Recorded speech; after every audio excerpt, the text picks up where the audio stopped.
अस्सलाम वालेकुम students. Chapter number 1 basic concept जो है ये इसको हम डिस्कस कर रहे हैं। तो इसमें आज तीसरा लेक्चर है आयन एंड मॉलिक्यूलर आयन। इसको हम देखेंगे कि ये क्या है। फर्स्ट ऑफ ऑल देखते हैं कि आयन क्या है।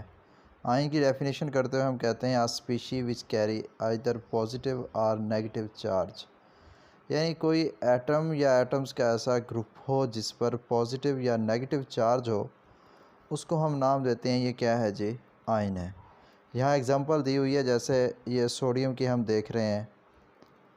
सोडियम जो है जब एक इलेक्ट्रॉन लूज़ करता है तो ये Na+ में चेंज हो जाता है, इसको हम कहते हैं ये पॉजिटिव आयन बन गया है। इसी तरह क्लोरीन को देखें तो जब एक इलेक्ट्रॉन एक्सेप्ट करता है तो वो एक नेगेटिव आयन बना लेता है, क्लोराइड जो है ये एक नेगेटिव आयन बन जाता है।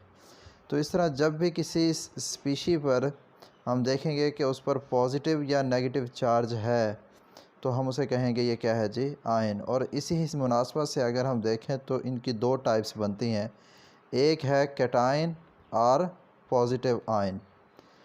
कैटायन जो वर्ड है इसमें ये एक्चुअली रिप्रेजेंट कर रहा है, कैटायन जो है वो कैथोड, इससे निकला है। जब हम इलेक्ट्रोकेमिस्ट्री पढ़ते हैं तो उसमें एनोड और कैथोड को पढ़ते हैं, तो कैथोड जो होता है उससे ये लफ्ज़ कैटायन लिया गया है, यानी ऐसी कोई चीज़ जो अट्रैक्ट होती है टुवर्ड्स कैथोड। तो इसी मुनासबत से इसका नाम कैटायन रखा गया है, या फिर हम इसे पॉजिटिव आयन भी कहते होते हैं। ये क्या है जी, a species which carry positive charge. तो हमने दो टाइप्स देखी थी, उसमें से जिस पर पॉजिटिव चार्ज होगा उसको हम नाम देंगे ये क्या है जी, पॉजिटिव आयन है, या फिर इसे कैटायन कहा जाता है। ये कैटायन जो है ये बनते होते हैं इलेक्ट्रॉन्स को लूज़ करने से। फॉर एग्ज़ाम्पल जैसे हम यहाँ सोडियम की बात कर रहे हैं, तो अगर हम सोडियम का स्ट्रक्चर देखें तो सोडियम का दरमियान में न्यूक्लियस होता है, इसका फर्स्ट शेल में 2 इलेक्ट्रॉन्स हैं और इसके आउटर मोस्ट शेल में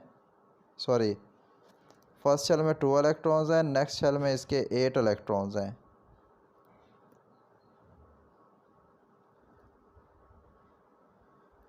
ये इलेक्ट्रॉन्स हो जाएंगे 10, और इसका जो थर्ड शेल है उसमें 1 इलेक्ट्रॉन होता है। टोटल इसमें होते हैं 11 इलेक्ट्रॉन्स, क्योंकि इसका एटॉमिक नंबर 11 होता है, जितने प्रोटॉन्स होते हैं उतने ही इलेक्ट्रॉन्स होते हैं।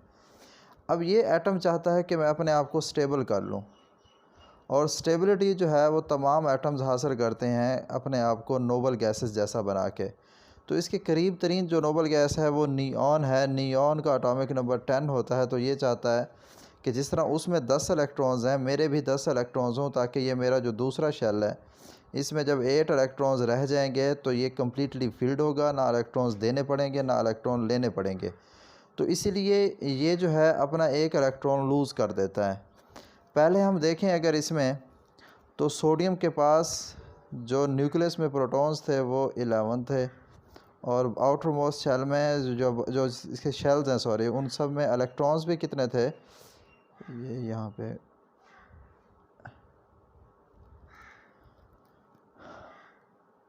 इलेक्ट्रॉन्स भी टोटल 11 थे।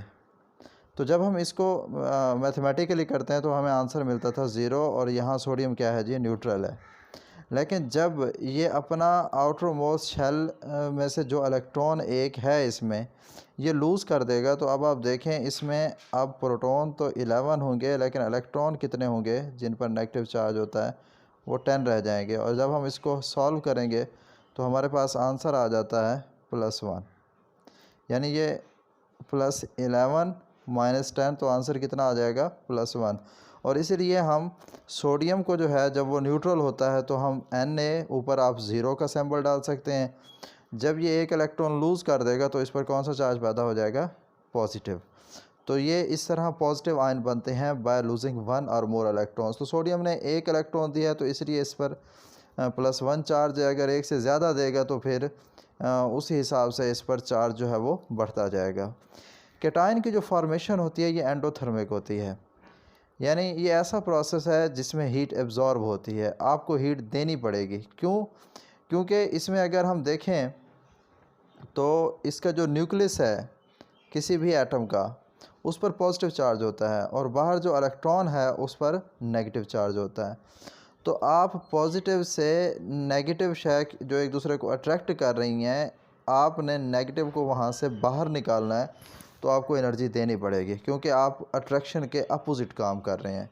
तो इसीलिए इस प्रोसेस के दौरान एनर्जी देनी पड़ती है, एनर्जी एब्जॉर्ब होती है सिस्टम में, इसलिए इसका नाम रखा गया है। इसको हम कहते हैं कि ये एक एंडोथर्मिक प्रोसेस है। ज़्यादातर जो मेटल एटम्स होते हैं वो पॉजिटिव आयन बनाते हैं क्योंकि उनकी आयोनाइजेशन एनर्जी लो होती है, इसलिए वो इलेक्ट्रॉन्स इजीली लूज़ कर देते हैं और वो ज़्यादातर उनके शेल्स में 1, 2 और 3 इलेक्ट्रॉन्स होते हैं, इसलिए भी वो पॉजिटिव आयन बनाना ही पसंद करते हैं क्योंकि इलेक्ट्रॉन्स को लूज़ करके ही वो स्टेबिलिटी हासिल कर पाएंगे। इसकी कुछ कॉमन एग्जांपल्स मैंने यहाँ पे लिखी हैं। पोटाशियम है, कैल्शियम है, एलुमिनियम है, टिन है। तो ये इनके चार्जेस के साथ ये कुछ एग्जांपल्स हैं इसकी। अब देखते हैं इसी तरह एनायन और नेगेटिव आयन, और इसमें मैंने एग्जांपल दी है क्लोराइड की। हम इसमें क्लोराइड को अगर देखें तो क्लोराइड का जो है उसका भी इसी तरह सेंटर में न्यूक्लियस है, फर्स्ट शेल है। फर्स्ट शेल में हमें पता है मैक्सिमम 2 इलेक्ट्रॉन्स आते हैं। जो नेक्स्ट शेल होता है उसमें 8 इलेक्ट्रॉन्स आते हैं और क्लोरीन का एटॉमिक नंबर होता है 17। तो इसमें जो है वो टोटल इलेक्ट्रॉन्स कितने हो जाते हैं 17। तो फर्स्ट में 2, नेक्स्ट में 8, 10 हो गया, बाकी रिमेनिंग 7 वो लास्ट शेल में है। और इस लास्ट शेल को कंप्लीट करने के लिए क्लोरीन या तो अपने ये 7 इलेक्ट्रॉन्स लूज़ कर दे या फिर कोई एक इलेक्ट्रॉन ले ले। तो 7 इलेक्ट्रॉन्स को लूज़ करना क्लोरीन के लिए बहुत ही मुश्किल है, इसलिए ये पसंद करता है कि मैं एक इलेक्ट्रॉन किसी से ले लूँ, और इसलिए ये एक इलेक्ट्रॉन्स लेना पसंद करता है। और जब एक इलेक्ट्रॉन हासिल करता है तब इसके साथ ये होता है कि पहले हम इसमें देखें तो इसके पास 17 जो है वो 17 प्रोटॉन्स थे और 17 ही इसके पास इलेक्ट्रॉन्स थे, तो हमें मिलता था आंसर 0। लेकिन जब इसने एक इलेक्ट्रॉन बाहर से एक्सेप्ट कर लिया तो अब इसमें प्रोटॉन्स तो 17 ही रह जाएंगे, लेकिन इलेक्ट्रॉन कितने हो जाएंगे 18। तो इलेक्ट्रॉन्स 18 होने पर अगर हम इसको प्लस माइनस करते हैं तो हमें क्या आंसर मिलेगा -1। तो अब इस पर कौन सा चार्ज पैदा हो जाएगा -1, क्योंकि इलेक्ट्रॉन्स ज़्यादा हो गए हैं प्रोटॉन्स की तादाद से, ओवरऑल पूरे एटम पर चार्ज -1 हो जाना है। तो ये हमने देखा नेगेटिव आयन बना है। ये एक ऐसी स्पीशी है जो कि नेगेटिव चार्ज रखती है और ये बनती है बाय गेनिंग 1 और मोर इलेक्ट्रॉन्स, एक या एक से ज़्यादा इलेक्ट्रॉन्स। अगर यहाँ पे ऑक्सीजन होता, ऑक्सीजन का एटॉमिक नंबर होता है 8, फर्स्ट शेल में 2 इलेक्ट्रॉन्स, नेक्स्ट में होता है 6, तो वो अपना आउटर मोस्ट शेल कंप्लीट करने के लिए 2 इलेक्ट्रॉन्स एक्सेप्ट करता, तो उस पर चार्ज भी कितना होता -2 होता। तो इस तरह एनायंस बनते हैं बाय गेनिंग 1 और मोर इलेक्ट्रॉन्स। एनायन की जो फॉर्मेशन होती है ये एक्सोथर्मिक होती है, यानी इस प्रोसेस में हीट इवॉल्व होती है, सिस्टम में से हीट निकलती है। अब यहाँ क्यों निकलती है, क्योंकि हम यहाँ देखते हैं अट्रैक्शन की तरफ काम हो रहा है, यानी बाहर से इलेक्ट्रॉन्स को अट्रैक्ट कर रहा है। ये जो सेंटर में इसका न्यूक्लियस है, इसका क्लोरीन का फॉर एग्जांपल अगर हम यहाँ देखें तो इस पर पॉजिटिव चार्ज है, जबकि बाहर से जो इलेक्ट्रॉन आता है उस पर नेगेटिव चार्ज होता है। तो पॉजिटिव नेगेटिव को अट्रैक्ट करता है, इस अट्रैक्शन की वजह से एनर्जी रिलीज़ होती है।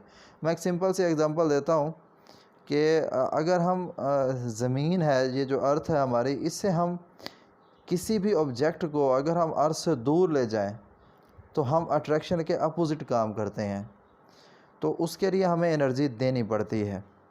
तो इसलिए वो एक एंडोथर्मिक प्रोसेस होगा। जैसे यहाँ पॉजिटिव आयन बनता है तो उसमें हम एक नेगेटिव शय को पॉजिटिव से दूर, यानी अट्रैक्शन के अपोजिट काम कर रहे हैं। दूसरी तरफ जो एनायन बनता है, आप ऐसे समझें कि आप किसी शय को अर्थ की सरफेस की तरफ फ्रीली छोड़ देते हैं, जब वो अर्थ की सरफेस की तरफ आएगी तो वो आपको एनर्जी देगी। तो यही यहाँ पे होता है कि जब अट्रैक्शन की तरफ काम होता है, यानी पॉजिटिव को नेगेटिव अपनी तरफ अट्रैक्ट करता है, एक दो चीज़ें अट्रैक्शन जिस तरफ हो रही है नेचुरली उसी तरफ मूव कर रही, तो फिर उस दौरान एनर्जी रिलीज़ होती है।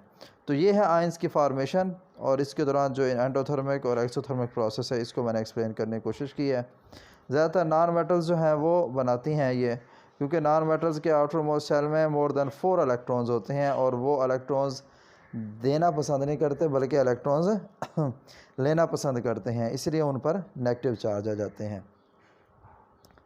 नेक्स्ट मूव करते हैं जी। Molecular ions.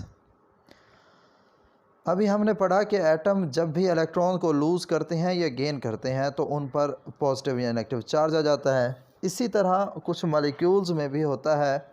मॉलिक्यूल्स के साथ भी ऐसा प्रोसेस होता है कि जब भी कोई मॉलिक्यूल इलेक्ट्रॉन्स को लूज़ करे या फिर उसे गेन करे इलेक्ट्रॉन को, तो इस दौरान उस पर भी पॉजिटिव या नेगेटिव चार्ज आ सकता है। तो इस जब ये मॉलिक्यूल करेगा तब हम कहेंगे ये क्या है जी, मॉलिक्यूलर आयन। वहाँ हम बात कर रहे थे अभी जब एटम देता है या लेता है तो उसे हम आयन कह रहे हैं जस्ट। इसको मॉलिक्यूलर आयन क्यों कहते हैं? क्योंकि देखें, मॉलिक्यूल की डेफिनेशन करते हुए हमने पढ़ा कि मॉलिक्यूल एक ऐसी स्पीशी है जो कि इंडिपेंडेंटली एग्जिस्ट कर सकती है। आयन के बारे में पढ़ते हुए मैंने इस चीज़ को वाज़ेह किया है कि आयन क्यों बनता है, क्योंकि वो अपने आप को स्टेबल करना चाहते हैं, इसलिए इलेक्ट्रॉन्स लूज़ करते हैं या गेन करते हैं। जबकि मॉलिक्यूल तो ऑलरेडी स्टेबल है, वो उसे ज़रूरत ही नहीं है इलेक्ट्रॉन्स को लूज़ करने की या गेन करने की।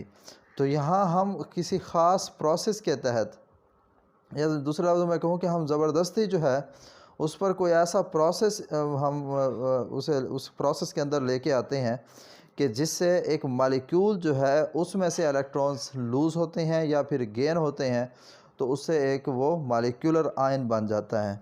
तो यहाँ इस कंसेप्ट को ध्यान में रखिएगा कि मॉलिक्यूल को हम आयन में चेंज करते हैं। जैसे यहाँ एग्जांपल है CH4 है, तो हमने इस पर इलेक्ट्रॉन्स की बम्बार्डमेंट की तो ये किस में चेंज हो गया, एक मॉलिक्यूलर आयन में।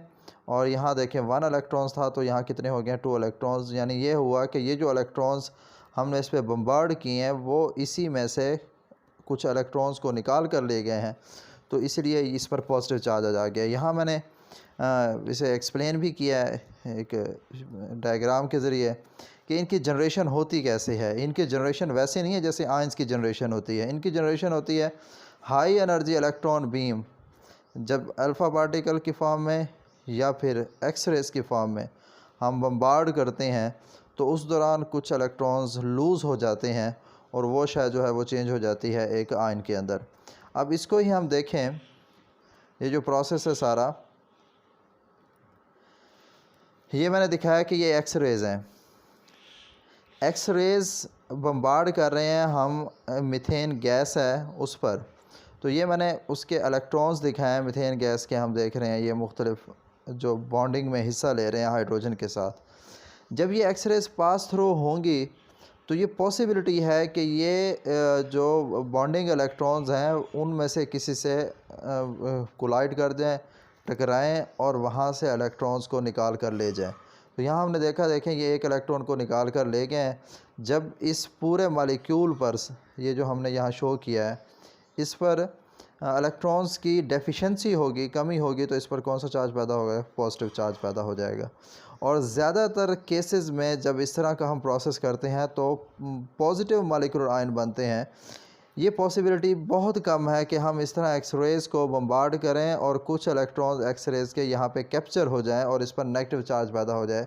इसकी पॉसिबिलिटी बहुत कम है, इसलिए हम ज़्यादातर एग्जांपल्स जो देखते हैं वो पॉजिटिव मॉलिक्यूलर आयन की होती हैं। तो इसलिए हमने कहते हैं कि cationic molecular ions are more common than anionic molecular ions, कि एनायनिक मॉलिक्यूलर आयंस से ये ज़्यादा होते हैं, आम पाए जाते हैं। और हम सारी एग्जांपल्स तकरीबन कैटायनिक मॉलिक्यूलर आयंस की ही पढ़ते हैं।